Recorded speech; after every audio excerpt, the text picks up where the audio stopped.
Fala concurseira, fala concurseiro, aqui do Doutor Concursos e do canal do professor Arnaldo Vieira.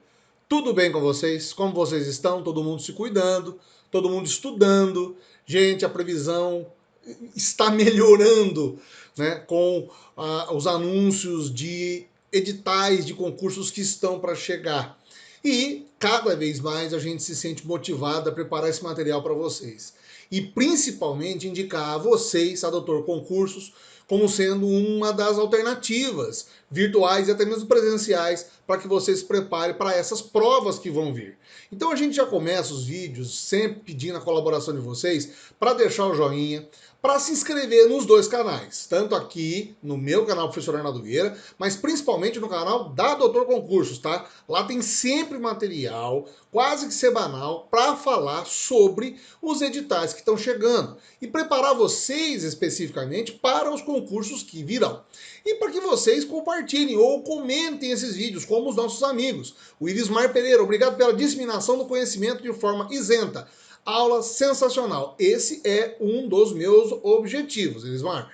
A gente sabe que essa questão da polarização política no Brasil é uma coisa meio chata. Eu, particularmente, com minha experiência como docente, principalmente pela minha experiência com concursos, eu não vejo que os concursos vão ter foco nessas polarizações. Não é esse o nosso objetivo.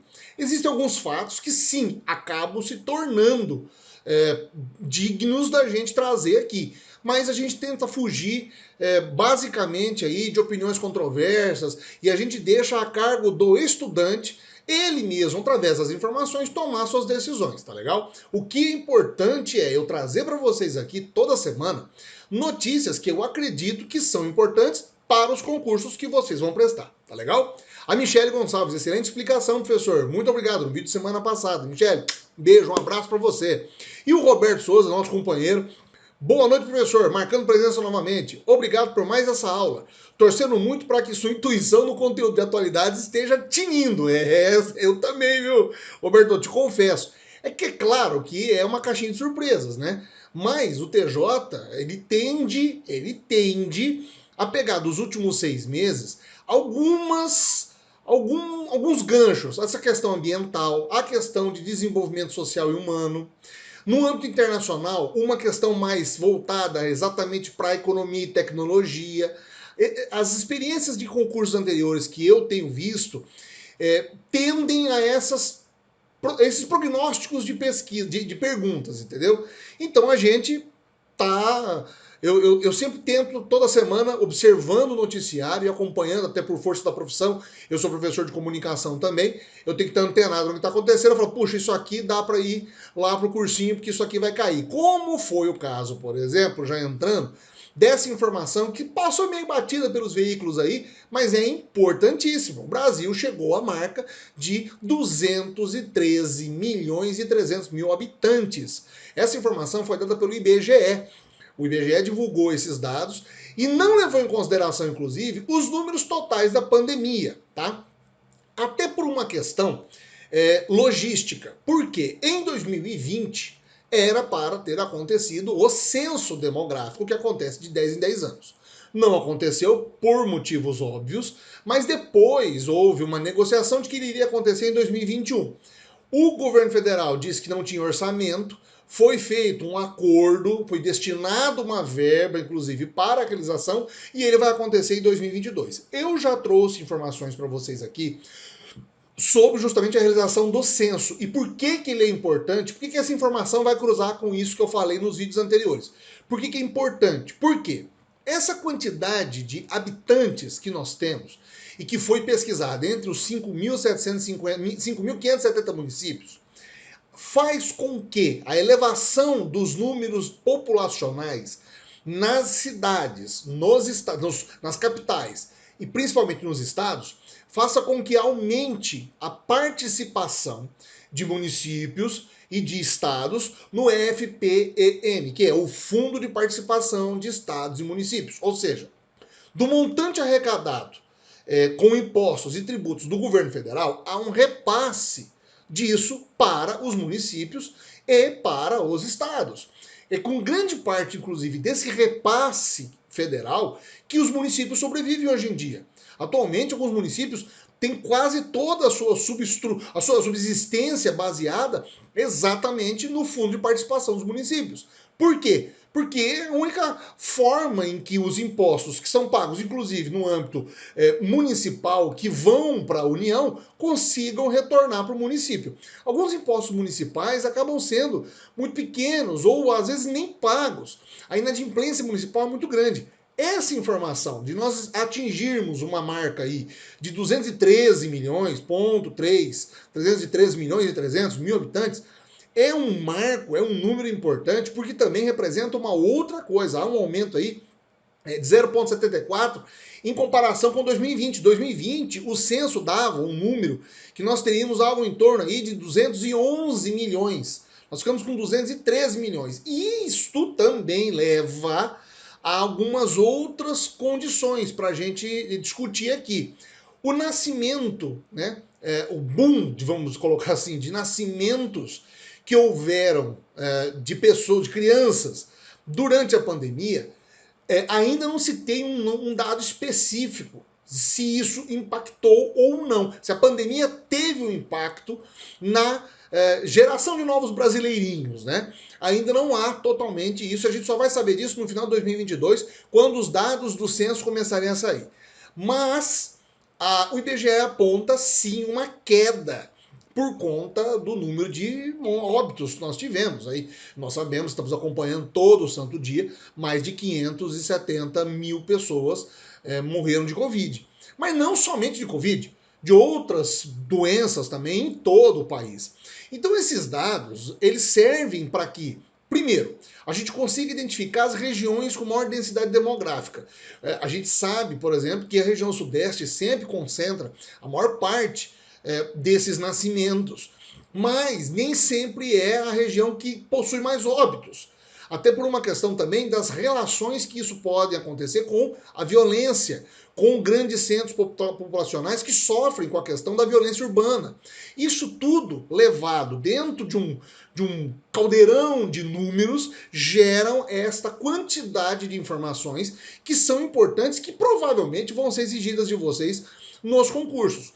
Primeiro, esse aumento populacional tem alguma relação com a pandemia? Depois, a questão da taxa de mortalidade também.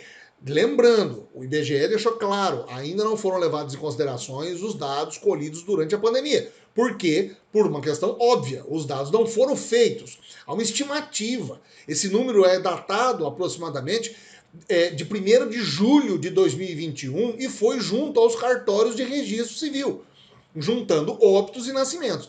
A região sudeste acaba ficando com o maior percentual, com 89 milhões de habitantes, a região nordeste com 57, a região sul com 30 milhões, a centro-oeste com 16, região norte também com uma quantidade menor de habitantes, mas tudo isso tem que ser levado em consideração que o nosso crescimento demográfico e o nosso recrudescimento demográfico deve sim ser impactado por conta da pandemia.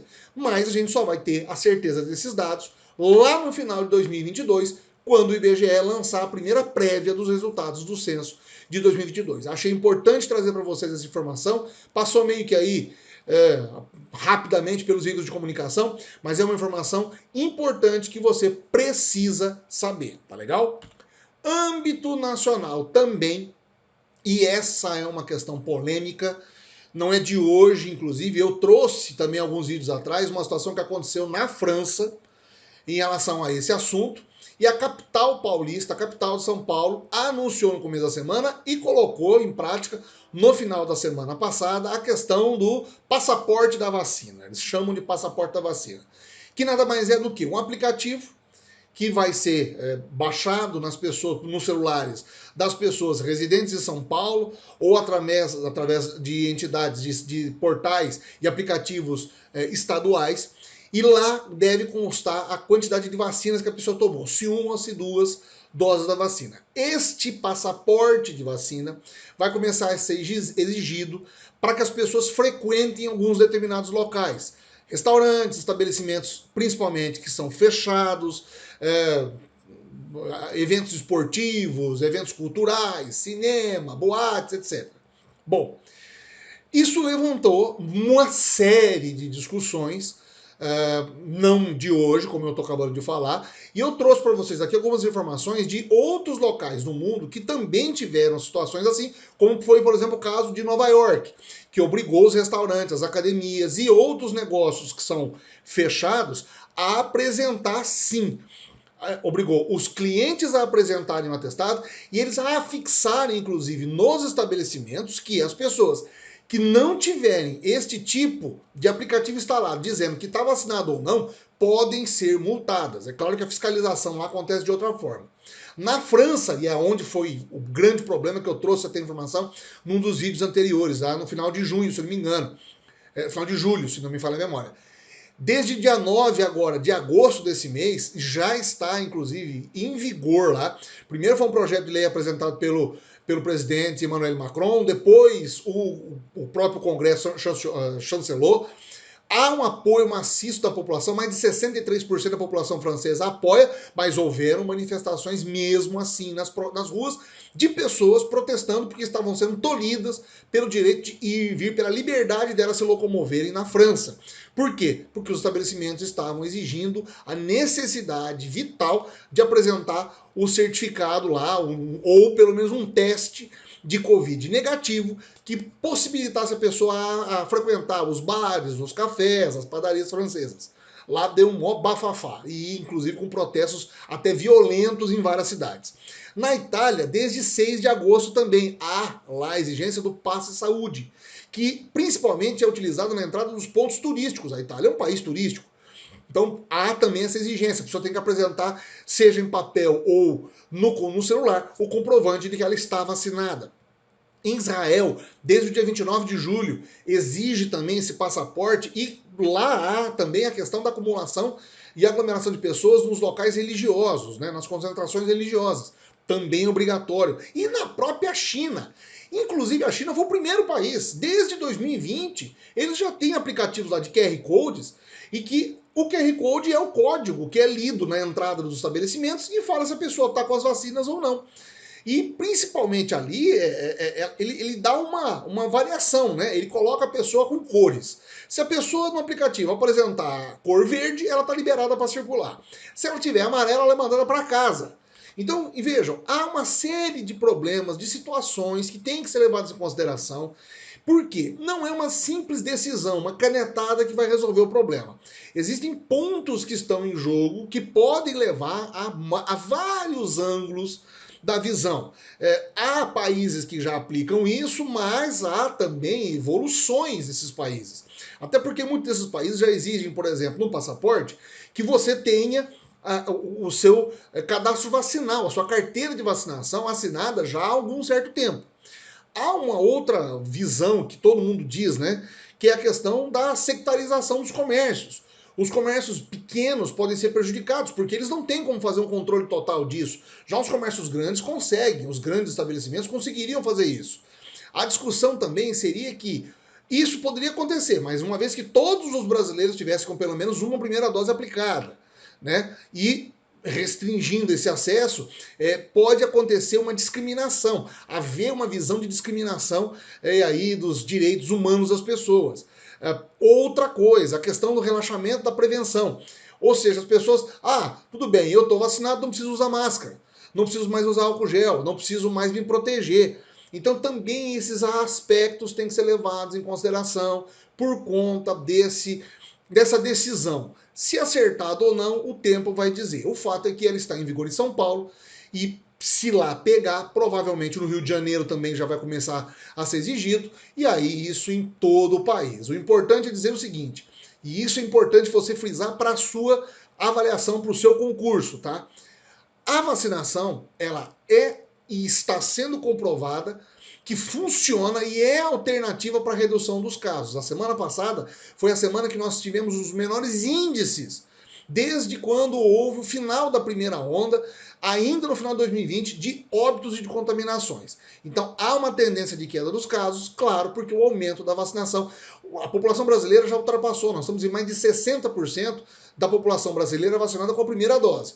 Ainda patinando lá nos 27, 28% com a segunda dose, porque algumas pessoas não vão tomar a segunda dose, sabe-se lá por quê. O fato é que, se essa tendência acontecer, de haver uma exigência de circulação e de apresentação desse documento, isso vai dar muita confusão e a gente sabe como que as coisas estão meio que tempestuosas entre as pessoas hoje em dia. Então, a gente está trazendo essa informação porque eu acredito piamente que isso vai cair também nos concursos, tá legal? E âmbito internacional, gente, não tem como a gente não falar de novo do Afeganistão. E principalmente explicar para vocês o que é essa sigla que apareceu, ou esse movimento que apareceu novamente aí, agora com uma nova roupagem, o ISIS-K. ISIS é a abreviação em inglês, tá? De Estado Islâmico, né? Então, o que a gente chama de EI, Estado Islâmico, aqui no Brasil, lá fora, é chamado de ISIS. E agora há o ISIS-K. O que é que aconteceu? Nós estamos acompanhando já há 2 semanas a situação no Afeganistão. O Afeganistão, já desde o dia 15, foi tomado pelo Talibã. Os americanos já tinham avisado que iriam retirar as tropas, como estão fazendo, né? O prazo deve se encerrar nesta semana, na terça-feira, o prazo final para evacuação total dos soldados norte-americanos, e aí a gente viu aquelas cenas horrorosas de pessoas correndo no aeroporto, etc. Bom, na semana passada o que acontece? Durante um desses momentos, um homem-bomba aciona os explosivos e atinge muitas pessoas. São 170 afegãos mortos, mais de 200 feridos, 13 soldados americanos e 18 agentes que estavam fazendo também a segurança feridos ali. A autoria do atentado foi assumida pelo ISIS-K. E quem é o ISIS-K? O ISIS-K, ou seja, o Estado Islâmico K, ou Estado Islâmico Khorasan, ou Khorasan, é um braço do Estado Islâmico, e é um braço do Estado Islâmico que existe desde 2014, estava latente no Afeganistão, porque ele é feito de dissidentes talibãs do Paquistão, que migraram novamente, voltaram para o Afeganistão, criaram um grupo contrário ao Talibã, com uma leitura particular das suas regras, juraram fidelidade a um dos líderes do movimento do Estado Islâmico, e uma vez que o Estado Islâmico naquela época tinha decretado a instalação de um emirado islâmico, né, naquela região, aquela região toda que eles consideram que envolve Afeganistão, Paquistão e outros países, eles chamam de Khorasan, tradicionalmente, culturalmente falando, eles se intitularam como sendo os representantes do Estado Islâmico naquela região. O próprio Estado Islâmico assumiu, né, aceitou a participação daquelas pessoas nos combates naquela região e manteve aquele grupo ainda dentro do Afeganistão. Só que, com o aumento das tensões e agora com o Talibã assumindo, este grupo apareceu e está começando a criar problemas, principalmente esses atentados. Isso foi uma tragédia, porque as pessoas estavam todas concentradas em frente ao aeroporto, tentando entrar no aeroporto, tentando fugir de Cabul com os aviões da Força Aérea dos Estados Unidos, da França, dos países da Itália, por exemplo, que estavam lá fazendo as missões e o atentado acontece. O presidente Joe Biden, inclusive, aquela cena clássica, assim, já ficou com a cena clássica, né? Dele dando uma entrevista coletiva, dizendo, está consternado porque ele mesmo perdeu um filho durante o combate, durante a guerra, no Afeganistão, naquela situação, acho que ele foi no Iraque, se eu não me engano. Então ele sabe muito bem o que é perder um filho soldado para um atentado, para esses ataques, para esses combates. E ele faz essa declaração, diz que vai haver uma revidação, e realmente houve um revide. No domingo à tarde, um drone norte-americano faz uma operação e atinge um alvo, um carro, onde supostamente estaria um homem-bomba, e esse carro estaria cheio de explosivos. E depois, as imagens, inclusive, como a gente vai mostrar aqui para vocês, são imagens do carro totalmente destruído e a explosão muito maior, porque realmente indicava que havia um grande número de explosivos ali naquele local. Os americanos usam uma tecnologia de ponta, conseguem identificar os explosivos, e por isso que fazem essas operações. Então isso foi uma espécie de revide pela morte dos 13 soldados. O Talibã também teria se manifestado contrário, dizendo que o ataque foi em solo afegão, dizendo que isso também é uma afronta ao Estado, ao Talibã como um todo, e o ISIS-K agora aparentando ter uma força, tomar a força a sua posição ali naquele local que já está um caldeirão de problemas, com pessoas tentando fugir de todas as maneiras possíveis, né? Não há uma quantidade exata de pessoas, podem ser de milhares a centenas, a 500 integrantes desse grupo, mas é um grupo ruidoso que tem feito, que vai fazer mais, inclusive, operações, e que muito provavelmente vai gerar outros problemas dentro daquela região. O ISIS-K já tinha sido responsável por outras operações, por outros atentados no Afeganistão, e eles estavam adormecidos, só esperando a ocasião. Aconteceu a invasão, o domínio talibã dentro do Afeganistão, eles aproveitaram a oportunidade e se apresentaram para o combate. Gente, é uma situação complexa, muito caótica, milhares de famílias tentando fugir, a situação duvidosa, como eles vão tratar as mulheres, essa ordem de evacuação dos americanos, assim, ainda aos trancos e barrancos, aos tropeços. As informações internacionais dão conta que muita gente vai ficar para trás, gente, inclusive, dos países que estavam lá, da coalizão, americanos, ingleses, franceses, que não conseguirão sair a tempo. Infelizmente, é uma notícia, é uma atualidade, eu preciso trazer isso para você sempre, e você precisa estar preparado para os concursos que vierem por aí à frente, se perguntarem isso para vocês, tá legal? Essa semana foi isso, então espero que vocês continuem estudando, deixem o joinha, inscrevam-se no canal, tá? Meu, aqui, professor Arnaldo Vieira, e principalmente o canal da Doutor Concursos, tá? Importantíssimo vocês acompanharem o conteúdo lá também. E você escrever, compartilhar com a gente a sua opinião, o que você acha desses materiais que a gente está fazendo aqui gratuitamente, divulgando informação e fazendo com que você tenha a sua possibilidade aí, da sua estabilidade profissional, garantindo uma vaga no serviço público, tá legal? Espero que vocês tenham gostado. Um grande abraço, pessoal. A gente se vê semana que vem. Até lá.